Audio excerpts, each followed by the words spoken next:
大家好，今天是2020年12月1号。12月1号，距离美国大选投票日到现在已经过去快1个月了。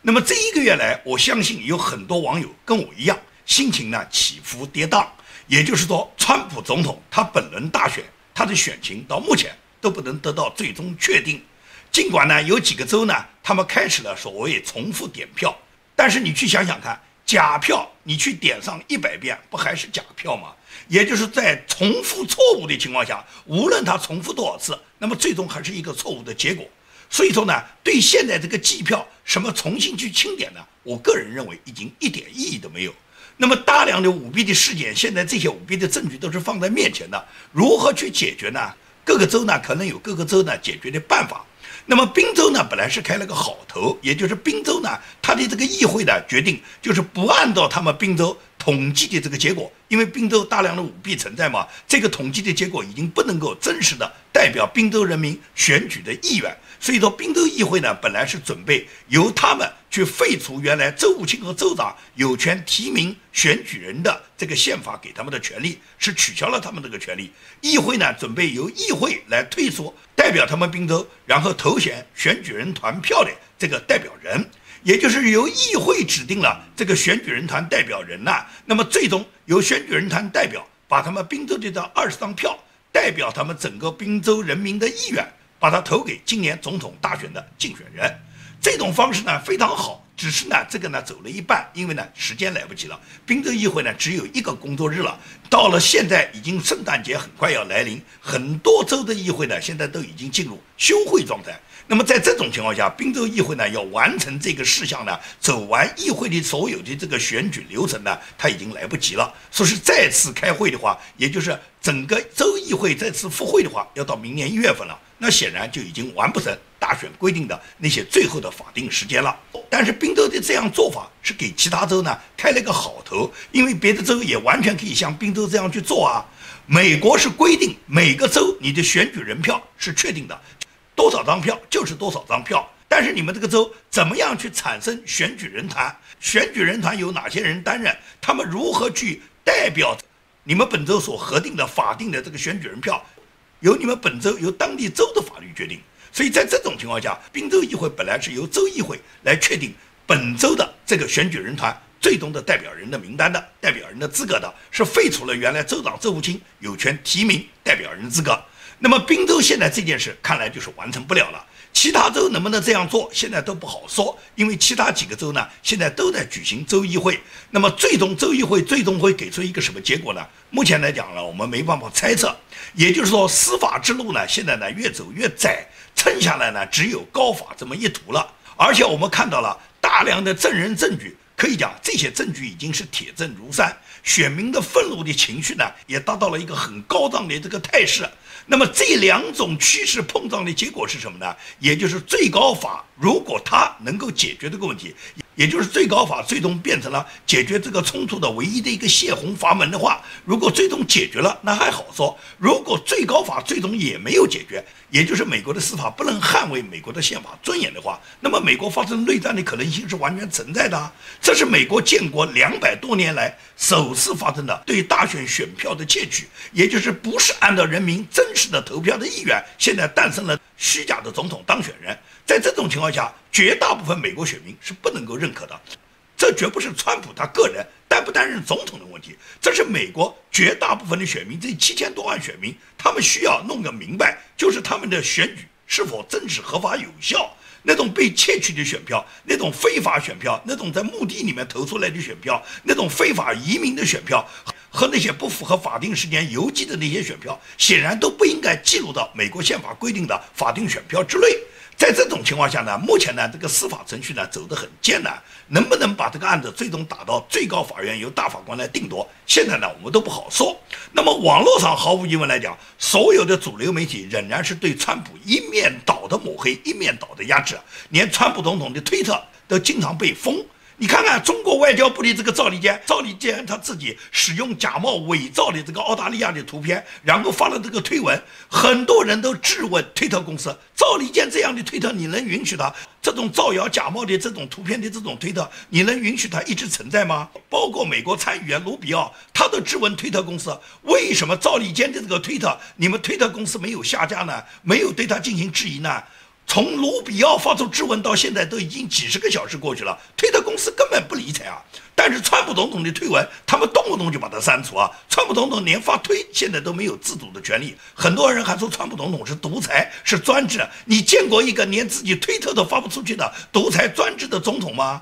对这一点，中国有一个知名的公知，也就是大家都熟知的叫大眼李承鹏。李承鹏对川普有一个恰如其分的评价，李承鹏就说，你说川普撒谎，说他说大话，但是你看看川普他所施政的所有的政策，是不是大部分都已经完成了？说川普他是一个独裁者，但是你见过一个被屏蔽、被推特封号、被谷歌封号的独裁者吗？说川普是法西斯，但是你在世界上看到哪一个能够迅速和平解决中东的法西斯吗？一个没有发动过任何战争的这个总统是法西斯吗？说川普低俗，你见过川普这么低俗的人，却能把子女和家庭搞得那么好的低俗的人吗？这是李承鹏对川普的评价。可以讲，中国很多公知啊，他们已经被利益蒙上了眼。中国很多公知，他们根本就不了解美国的状况，他们跟着共产党在起哄，甚至跟着国外很多反川的团队在起哄。他们一味的抹杀川普，一味的对美国这场已经被窃取的大选，他们还在鸣锣开道，还在叫好。为什么李承鹏他独具慧眼？为什么李承鹏他能够认识这么清呢？可以讲，你看看川普没有民主党那些政治领袖，那些所谓华盛顿的政客，包括共和党的那些政客讲的那么好听，但是川普做的事可是大家历历在目。川普自从他上台以后，迅速就对中国发起了贸易战，加速了中美之间的脱钩，而且是对中国对美国进行的科技盗窃，对美国的强制技术转让立即进行封锁，对中国驻美国休斯顿大使馆给予他撤销，对于中国混入到美国的很多军方人员，类似于像唐娟这样的人给予抓捕，对于中共在美国已经策反的大量的前人学者，不是被抓就是被关，要么是被驱逐，这都是川普做的吧？川普联合了世界上很多盟国，抵制了华为5G，限制了华为在全球的扩张，而且他利用五眼联盟的优势，迅速的联合日本、澳大利亚和印度，结合成了围堵中国的印太战略的小北约。可以讲，在川普的任期内，大大的增加了军费，打造更强大的军事力量，抗衡中共在台海和南海的扩张。请问哪一任总统像川普这样做到了吗？就这么一个总统，为什么要如此地去抹灭人家呢？为什么在川普总统前任的所有总统，尤其是奥巴马、克林顿，他们跟中共的绥靖，帮助中共扩张，尤其是引入中共的红色意识形态，把中国拉进 WTO，把人权跟中国的最后一个贸易脱钩，把中国的南海变成了全是军事岛礁，是中国独霸南海的这个现状。你觉得奥巴马和克林顿这样做的时候，你们去抹灭给他们吗？为什么川普你们要对他有那么大的仇恨呢？川普打击中共的力度，可能有的人认为不足，但是川普的战略方向是无比正确的。你要川普一口就吃掉中国吗？川普还没想好，尤其是第二个任期还没到，他的羽翼还没有丰满，他所有的这个鹰派团队，所有积蓄的力量还没有达到。如果你给他第二个任期，你觉得中共逃得过川普的第二个任期吗？所以说中共呢，他的命很好，他每次在他临近要灭亡的时候，他总是能迎来国际上或者是国内上哪一个地方帮助中共能渡过难关的。可以讲，这次如果是给民主党他篡改美国大选的这个阴谋得逞，拜登真的上台，那么共产党就会又逃过一劫。他们不断地去打击人家川普，你有没有看到川普他个人，无论他是教育自己的子女还是教育美国的年轻人，他做得多么优秀。川普不断地告诫美国的下一代，永远不要吸毒，永远不要喝酒，永远不要吸烟，要好好的享受你们自己美好的生活。美国非常美好，我们正在制造美国再一次伟大。他特意的告诉这些年轻人，他说我讲的话不仅仅是今天对你们讲，因为我以前就对我的儿女讲，对我自己的家庭所有的子女讲，对伊万卡讲了很多次。伊万卡都告诉我，英纳夫你讲的太多了。他说对，我讲的太多，我讲的再多我还要讲。他说今天伊万卡就做到了，不喝酒，不抽烟，不去吸毒。所以希望你们美国的年轻人也都这样去做，你们的也要好好的享受你们美好的生活，而拒绝毒品，拒绝酗酒，拒绝那些抽烟。 Never take drugs. Don't drink alcohol. Don't smoke. Enjoy your life, okay? No drugs, no alcohol, no smoke. All right? You don't need it. You don't need it. It causes a lot of problems, so just remember that. If you learn one thing, I didn't come up here to say that, but I will say it. I say it all the time to my kids. I've said it from the time Ivanka was a little girl. Every day I'd say, Ivanka, no drugs, no alcohol, no smoking, nothing. And she'd say, Dad, enough already. I'd say it so much. So I'm saying it to you because I mean it. And I think 这是川普对美国年轻人殷切的希望。所以说，实际上川普他是一个有人格光辉的人，但是主流媒体就是我把他们称为叫主要流氓媒体啊，这些媒体都是封杀川普的。所有民主党的大佬对川普都有深仇大恨，哪来那么大深仇大恨呢？你就看看川普在排除华盛顿沼泽的时候，他做了多少事。川普他曾经发过一个推文，要求大家都把它转发，也就是希望全体美国人看到。他让美国人看到什么呢？看到就是川普总统他在排除华盛顿沼泽的时候，他动了所有民主党大佬，包括共和党的大佬，包括这些共和党建制派的这些议员啦、政客啦，动了他们的奶酪。所以说他们非常的痛恨川普。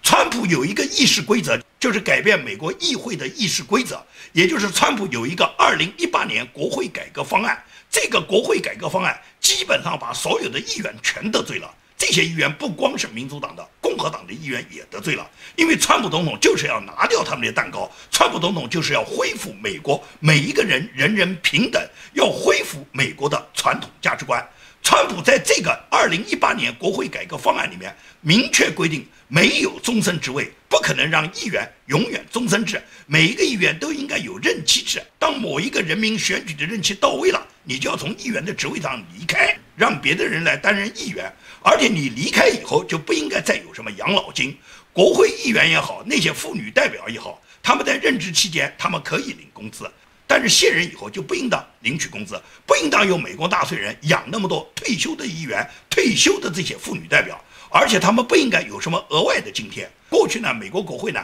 他们呢是享有他们自己一个很高的社会保障。那么过去他们国会呢有一个退休基金，而川普总统认为国会退休基金应该转入社会的保障体系，国会所有的议员都应该跟美国人民共同参与，不得用于其他任何目的。同时，川普总统在2018年国会改革方案里面还强调，国会议员必须像所有美国人一样，都购买自己的退休计划。国会将不能够有权他们自己投票给自己加薪。国会的工资应该根据物价水平，根据 CPI 的水平来制定。国会议员如果失去了他们目前的医疗保健系统，他们应当跟美国人民一样，通通购买医疗保险，去享用美国的医疗保健系统。同时，国会必须平等地遵守他们强加给美国人民的每项法律，就是法律面前人人平等嘛，从来没有说你们国会制定了法律可以人民要去遵守，而你们自己不遵守。川普讲的话都是有道理的啊。我们加州就一个女议员，在加州的议会里面通过了，加州人是不可以随便隐蔽持枪的，但是他上飞机时候就查出来，他就隐蔽持枪了。也就是说，国会议员他们在通过所有对人民提出要求的时候，对人民提出的各种法律条案的时候，老百姓是要执行的，而他们自己可以不执行。川普总统就是不同意你们国会议员有超越法律的待遇嘛。所以说，川普总统的2018年国会改革方案，他就明确说到，美国人民并没有跟国会议员签订任何合同，国会制定的各种合同并没有得到美国人民的同意。你们这些议员是美国人民选举的，你们利用美国人民选举的权利，然后你们就给你们自己制定了你们享受各种特权的待遇。而这种特权的待遇，你们自己制定法律，自己享受，跟人民没有关系的。国会议员应当是一种任职，是人民授予你的一种公权，而不是变成你的一个特权。美国建国的先贤和美国的国父们设定的美国的三权分立的制度，让国会议员是代表人民来监督政府，同时是完成人民心愿、履行人民授权的一个国会代表，而不是让你们享有特权的。尤其是国会议员的任期无限制，根本就不符合人民的需求。所有的国会议员都应当有任期制，当任期满了以后，你就应当回家，回到家里面继续工作，或者是回到家里面退休，而不是无偿的占用国家的资源，始终与国会议员或者是退休议员的待遇，享受纳税人给你们支付的优厚的退休的薪金。因为议员不是人民免费给你们的赠品，议员是代表人民执行国家职务，监督政府以及表达人民心愿的。所以说，川普总统他这个国会改革方案就动了所有国会议员的奶酪啊！大部分议员反对他，为什么都不支持他？就是川普要推行的一个公平，这个公平就要求是官民公平，所有你们这些当官的和老百姓应该一样。问题是，现在左派的领导人，包括共和党建制派的领导人，他们要享受特权，他们哪愿意遵守川普总统所推行的2018年国会改革方案呢？所以说，这个改革方案一直是没有得到执行。川普总统本来是希望在下一个任期把这个国会改革方案完全落实到位的，所以说川普才是美国200多年来诞生的又一位伟大的总统。他把美国制造再次伟大的前提，就是他回归了美国的传统价值观，把美国的公平原则，把人民和所有的官员让他们享有平等的权利，而不给所有的官员你们有特权。这就是川普总统了不起的地方。当然，这也是所有的权贵反对川普，要把川普赶出白宫的最大的理由。我前一段时间谈到过，就关于美军部队在德国法兰克福搜索到这个投票机器，就是多米尼这个机器服务器的这件事，当时我有这么一个看法，我认为不太可能，因为美军有什么权利去搜查人家德国的公司？这不是侵犯人家的主权了吗？所以当时我是持怀疑的态度。为这件事呢，还有网友呢质疑过我。那么今天呢，我才搞清楚，其实美军突袭德国法兰克福这个多米尼这个服务器，它不是德国的公司，它实际上是美国中情局管辖的部门。这也就是说，美军它突袭的是中情局的部门，这跟德国它这个主权就没有关系了，因为在德国驻扎到很多美军的管理部队和美军的中情局的机关。那么这个消息呢，已经得到了一个美国退休将军叫麦金纳尼他本人的证实。麦金纳尼将军和弗林将军这几天他们接受媒体采访时候就说，美军的特种部队可能是著名的三角洲部队，在德国法兰克福收缴了 CIA 运作的服务器时候，当时发生了交火，有5名特种部队的士兵和1名 CIA 的准军人呢，在这次交火事件中丧生。麦金纳尼将军透露呢，对收缴的服务器的事后审查中，能够发现中国、伊朗和俄罗斯都参与了这场针对川普总统的这场他称为叫做未遂的政变，也就是中国、伊朗和俄罗斯他们参与了美国的大选，他们干扰了美国的大选，对川普总统的大选进行了破坏，导致了目前出现的美国大规模的舞弊事件。麦金尼和迈克尔·弗林接受了 WVW 广播网的采访。麦金尼在令人震惊的证词中说，他的消息来源告诉他，美国陆军特种部队可能是著名的三角洲特种部队，突袭了由中情局管理的位于德国法兰克福的服务器地点。在随后的交火中，有5名士兵和1名 CIA 准军事人员丧生。据相关新闻报道，据称中情局人员是出于安全的目的从阿富汗飞来的。麦金尼透露，对安全服务器的后续审查提供了证据，表明中国、伊朗和俄罗斯参与了针对川普总统未遂的政变，而川普总统将被证明为美国人民赢得了压倒性的胜利。麦金尼宣称，这些人犯了叛国罪，他恳求川普总统在叛国罪被揭露之前不要卸任，否则美国将遭受致命的伤害，并给了敌人接管的机会。麦金尼还表示，他相信川普总统知道窃权即将到来，因此他的行政命令发布了制裁，以制止外国大国干涉美国选举。也就是麦金纳尼将军和弗林将军已经本人完全证实了这件事情，而且美军获缴的这个服务器现在已经交到了美国川普总统他自己的律师团队，正在对这些服务器进行检查，然后对获取的数据正在按照美国法律的诉讼程序，然后在各州进行他的诉讼议程，也就是首先是依赖于美国法律来解决这些问题。但是我们透过现象可以看到本质，也就是中国也好，俄罗斯也好，伊朗也好，他们都干扰了美国这次的大选，他们都希望把川普总统挤出局。那么为什么中共也好，伊朗也好，这种世界上最邪恶的政权、最邪恶的专制集团都盼着川普总统下台呢？他们都希望拜登能上台呢。那么多人在排挤川普，说是川普搞独裁，川普这个人不会打击中共，川普不打击中共，中共为什么要迫不及待的希望川普下台呢？这种理由、这种原因你找到了没有呢？所以说很多问题实际上都很简单嘛。这2天美国它这个宪政危机它一直没有度过去，也就是美国最主要的精力，无论是川普总统还是拜登团队，包括美国的参众两院这些众议员啊，这些参议员，还有美国的媒体，最多的关注的都是美国的大选，都是关注的川普总统的诉讼，都是关注大选之后各州的这个选举人团最终把选举人票投给谁，也就是要确认美国今年总统的大选的最终人选。因此呢，美国根本就没有时间去顾得上世界上各个国家、其他国家发生的各种事情，所以说中共就兴风作浪啊。昨天我在我的节目里面谈到中共的这个外交部新闻发言人赵立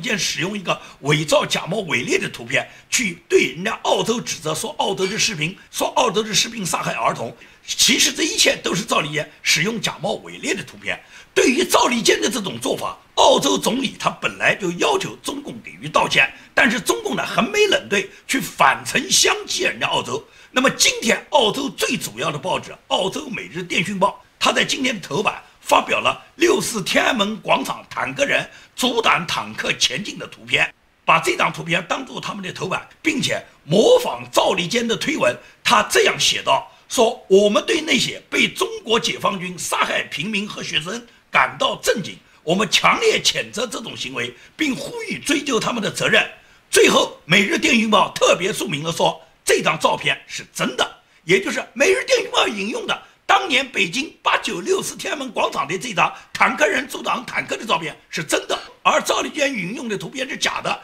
并且赵立坚还振振有词的对澳大利亚说，对那些澳洲的士兵杀害阿富汗平民感到震惊，强烈谴责这种行为，并呼吁追究他们的责任。人家对你赵立坚就是反唇相讥。所以说澳洲每日电讯报为什么这样去做，也就是他们根本就不惧怕中共对他们的威胁。澳洲可以讲这么几年来一直是坚定地站在美国的盟友这边，跟美国协同作战。五眼联盟，澳洲可以讲提供了大量的情报，跟美国一起对抗中共在全球的霸凌。所以在这种情况下，中共恨得咬牙切齿。中共趁着美国宪政危机，又是打击人家澳大利亚，又是打击人家加拿大。中共现在在世界上不断地去威胁美国的盟国。所以说欧盟呢，最近呢就不断地在讨论对于中国怎么做，然后发表了很多混乱的信息。因为欧盟很多领导人是希望拜登能够上台跟拜登合作的，现在呢欧盟很多领导人提出可以联合美国对付中国，那么更多的领导人提出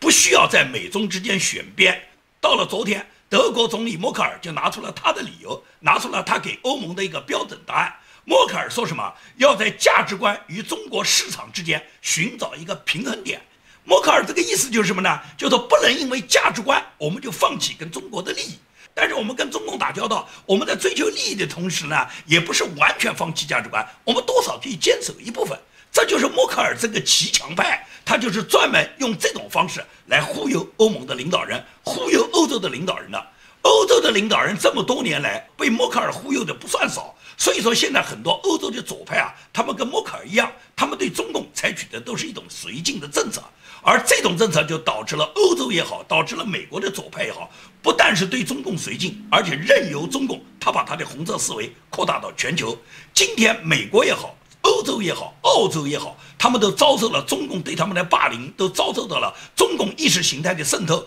都遭到了自己国家价值观的破坏。那么在这种情况下，他们仍然没有痛定思痛，他们打算要跟拜登合作。川普要美国优先，美国再次伟大，但是默克尔和拜登他们要的是他们自己这一伙人，他们自己优先，他们自己伟大，他们根本不在乎欧洲人民和美国人民是否获得伟大的成果，他们需要通过他们的勾兑，让他们的家族赚到利益，让他们自己这一伙人，他们个人荣华富贵，他们个人和他们的家族获得各种利益，至于美国人民和欧洲人民，不过是他们挂在嘴边上的一个玩偶。所以说今天的世界我们已经认识得很清楚，川普总统在本轮大选中如果最终不能得到连任，川普总统输就是美国输，美国输就是世界输，世界输就是中共专制赢，中共专制赢就不光是中国14亿老百姓被中共奴役和专制，而是全球几十亿人民最终都被中共的铁蹄践踏。这就是标志着世界人民是走向文明还是走向黑暗，就这么简单的问题，还需要我们每一次不断的去讨论吗？好，今天的节目就跟大家做到这里，谢谢大家。